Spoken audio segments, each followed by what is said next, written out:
ബോളിവുഡ് താരം സെയ്ഫ് അലി ഖാന് കുത്തേറ്റു. വീട്ടിൽ നടന്ന മോഷണ ശ്രമത്തിനിടെയാണ് താരത്തിന് കള്ളന്റെ കുത്തേറ്റത്. ബാന്ദ്രയിലെ വസതിയിൽ നടന്ന മോഷണ ശ്രമത്തിനിടെ ഇന്ന് പുലർച്ചെ 2:30യോടെയായിരുന്നു സംഭവം. നടനിപ്പോൾ ലീലാവതി ആശുപത്രിയിൽ ചികിത്സയിൽ കഴിയുകയാണ്. 6 തവണയാണ് നടന് കള്ളന്റെ കുത്തേറ്റത്. ഇതിൽ 2 എണ്ണം ആഴത്തിലുള്ളതാണ്.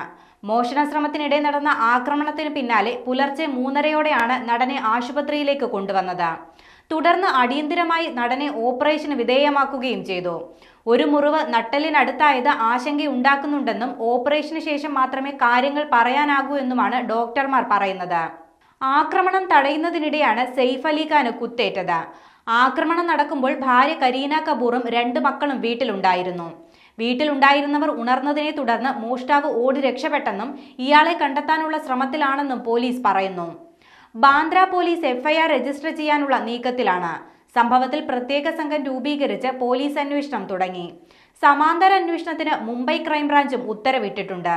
സെയ്ഫ് അലി ഖാനെ ലീലാവതി ആശുപത്രിയിൽ പ്രവേശിപ്പിച്ചുവെന്നും അവിടെ അദ്ദേഹം ചികിത്സയിലാണെന്നും മുതിർന്ന IPS ഉദ്യോഗസ്ഥൻ സ്ഥിരീകരിച്ചതായി ദേശീയ മാധ്യമങ്ങൾ റിപ്പോർട്ട് ചെയ്തു.